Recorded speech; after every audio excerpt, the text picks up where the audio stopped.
kitchen, folks. In this film today, I'm going to be making a barbecue bacon and bean booyah.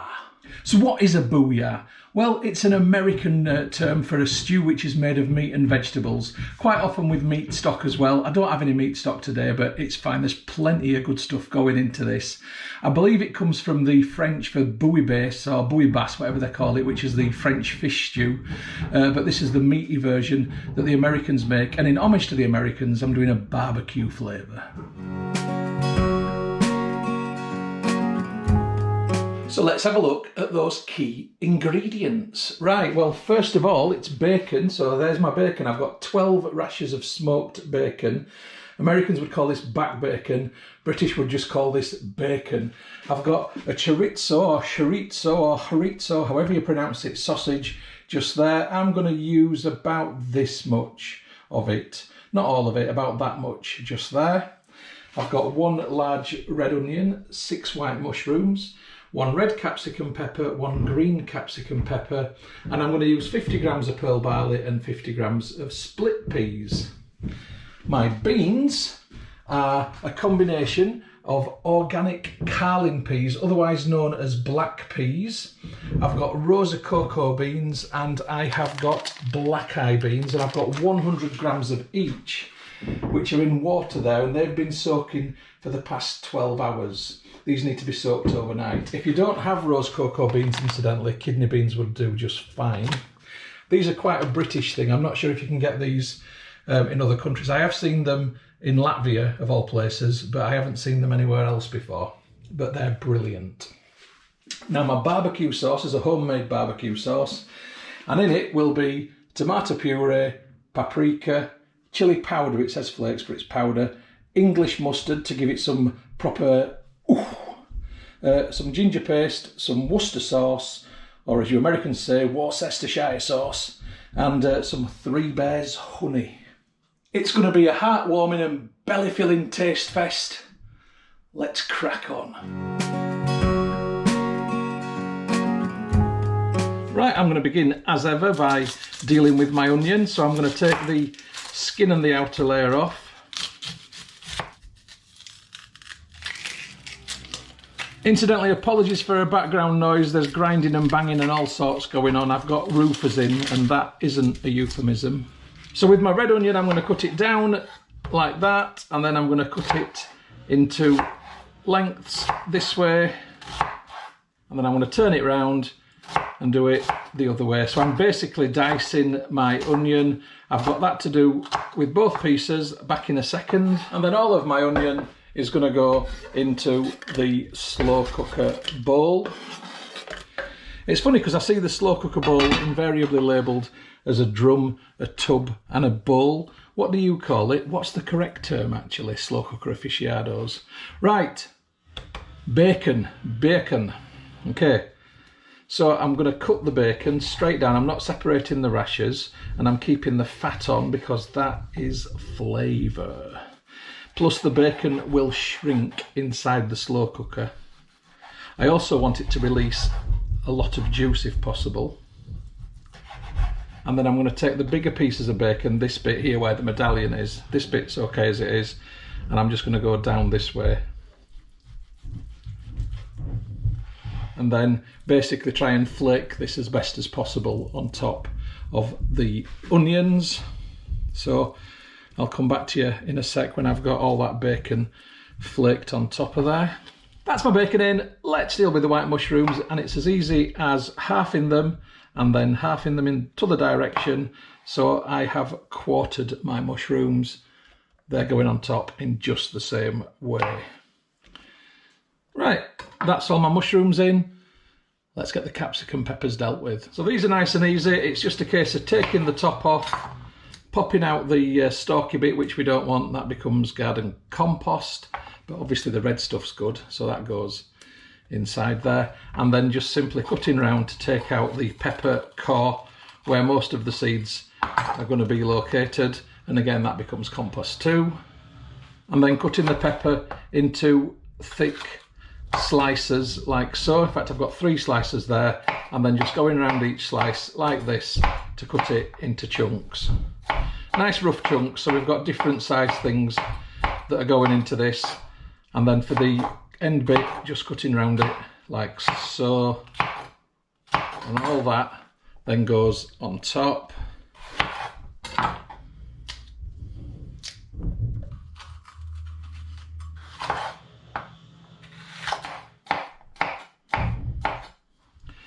And my green capsicum pepper goes on top also. Last bit going in the slow cooker for now is the chorizo. How do you pronounce it? Somebody tell me in the comments, I always say it wrong. I'm just going to use that bit just there. Now annoyingly, this sausage comes with a skin that it tells you to remove, which I've not come across before with these. So it's a bit fiddly and a bit messy, but it involves some scoring and some peeling. So once I've done that and I'm ready to start cutting, I'll come back to you. Right, I've got the skin off my sausage. I had to break it up, unfortunately, to do that. And I'm now going to cut this down into smallish, little, rough pieces. No uniformity. I'm not putting slices in. I want little chunks. And I want it to release as much flavour as possible into the stew itself, into the booyah.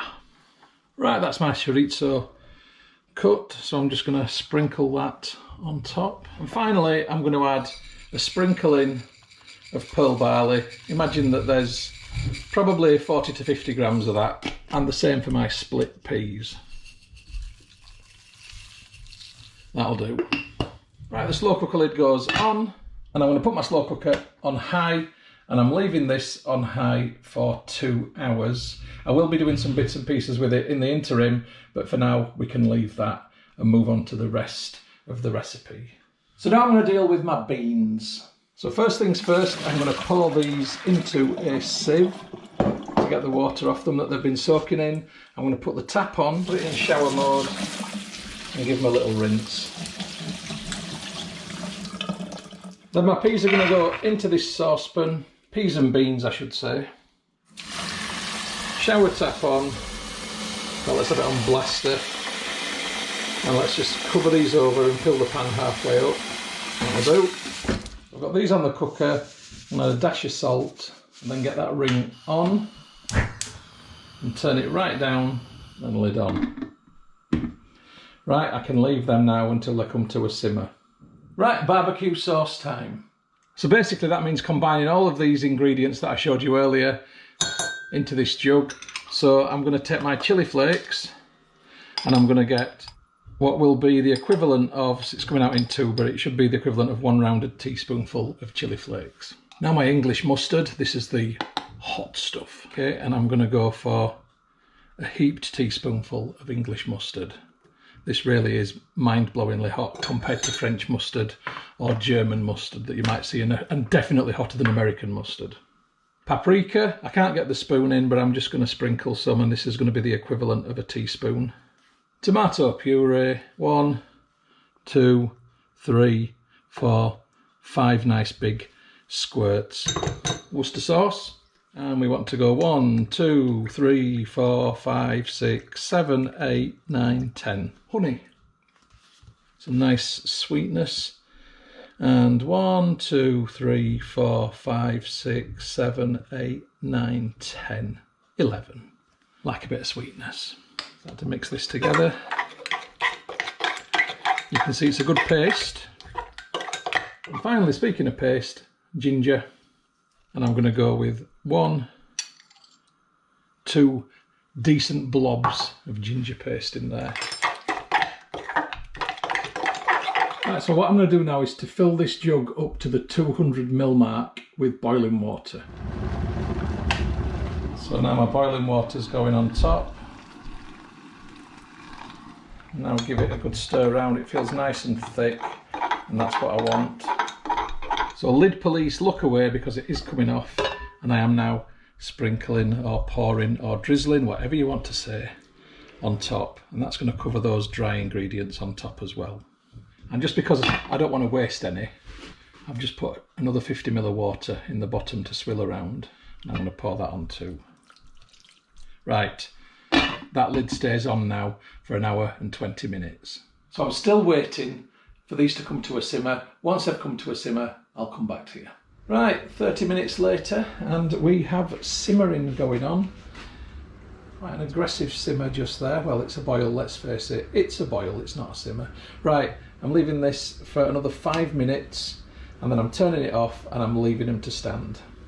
Right, 5 minutes is up. I'm turning these off and I'm now leaving this for another 55 minutes before adding the beans into the slow cooker. I'm back. The slow cooker's been on for 2 hours. The beans have been soaking. The dishwasher's on, so sorry, more background noise, but I'm now going to put the beans into the slow cooker. So once again, lid police, look away. So a bit of steam coming out of there, which is good. And these have definitely been absorbing. So I'm now going to get all of these sprinkled on top. I'm using a slotted spoon because I don't want to tip this through a sieve because I want to keep some of this water, which I'm going to be pouring into the slow cooker. Incidentally, I'm making this for 4 people. So if you want to make it for less, then obviously just work down the ingredients proportionally. Okay, I'm going to smooth these down, and now I'm going to add some water out of here. And that should be enough for the time being, I think. I want the beans to absorb the liquid, and they will do, but I don't want to drown this either. Right, that will do. Lid back on. Okay, I'm going to leave the slow cooker on high for another hour, then I'll come back to you. Okay, it's an hour later and I've got to say there's a lovely rich barbecuey smell coming from it as well. Quite toasty, very warming. So the camera's probably going to get steamed up, but I'm taking the lid off for a sec. Sorry, lid police. And what I just want to do now is to lift what's at the bottom to the top, and I want the beans to sink into the liquid because I want those beans to do the absorbing. And my word, the smell is amazing. Really, really lovely. It's got that sort of American deep south smell to it from the food that you do. Yeah, really good smell. Now, if this ends up being too liquidy, I'm going to thicken it with breadcrumbs, but I'm hoping that the beans are going to absorb the water, and the carlins, the black peas particularly. But this is going to take hours now. So just like a booyah should be, this is now going to be cooked for a long time, okay? It's going to be cooked for a further 8 hours. I'm going to do the first hour on medium, just to bring that down from high, and then it's going to go on low, and it's going to stay on low for 7 hours. So I'll come back to you tonight when it will either come to thickening and then serving and tasting, or fingers crossed, just a straight serving and tasting. Catch you tonight.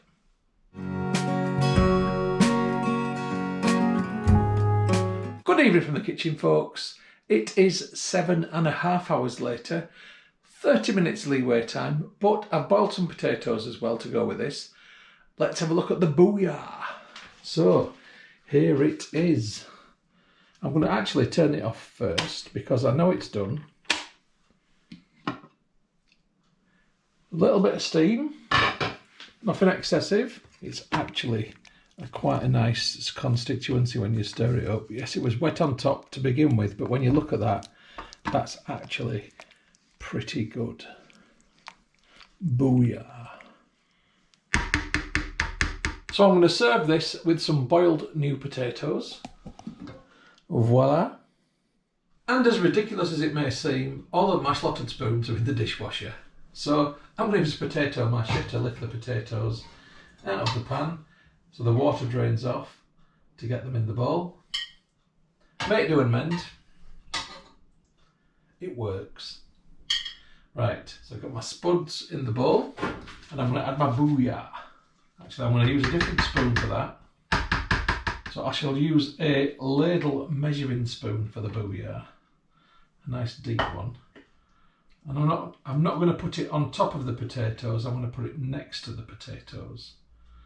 So we've got a really sort of nice contrast between the stewiness and the potatoes. So just taking this shot to show you what it looks like. Now it looks great in the bowl, but as ever, the proof is in the tasting. The spoon is out. Oh, I'm really looking forward to this actually. It's nice to do something different that's not like a curry. I've never made a booyah before. And so many different beans in there too. Right, here goes. Hot, hot, hot. Oh, wow. The flavours from the bacon, the chorizo, the mustard and the chilli, it's just permeated throughout everything. The barbecue flavour is intense. It's like it's been smoked. It's incredible.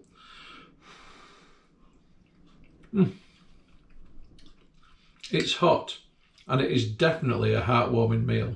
Let's try it with a bit of potato. So I've got some bacon, potato, beans and sauce on this spoon.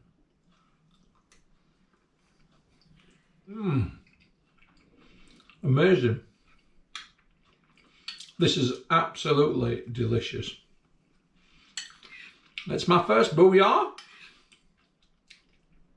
It won't be the last. So barbecue, bacon and bean booyah is bloody brilliant. It's right good. Right nice. Right, I'm going to go away and enjoy this.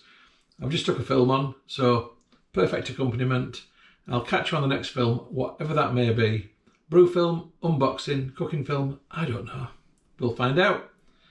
Catch you on the next film. Been a pleasure. Oh, it's bloody lovely. The film that you've just watched is a Moss Home and Garden production. You can find more by going to www.mosshomeandgarden.co.uk. I'd just like to say thank you very much for supporting my YouTube channel and for watching my films. It really is very much appreciated. If you haven't already done so, please subscribe to my YouTube channel in order to receive future updates about the home and garden films which I upload. You can find my YouTube channel by going to www.mosshomeandgarden.co.uk. Please click on the red subscribe button. When you've done that, a little bell will appear. If you press that also, then you'll get future updates about the films which I upload. If you like my films, if you like my style of filming, then you might also like my travel channel, which you will find by going to youtube.com/Stuart Moss or type in www.mosstravel.tv. Again, if you could subscribe to that channel, it would be hugely appreciated. If you'd like to get Moss Home and Garden updates on Facebook, then please open Facebook and do a search for Moss Home and Garden, and you will find the page. If you like the page, then you will get future updates on there. And if you'd like to connect on Instagram for home, garden and travel photography, as well as some stories, then my username is StuMoss, STUMOSS. If you'd like to connect on Twitter, then my username is @StuartMoss. And if you'd like to contact me about film usage or any other issue, please just email me on stewmosshomegarden@gmail.com. Once again, thank you very much for supporting my channel, for watching my films. I do appreciate it. I'd just like you all to have a great day.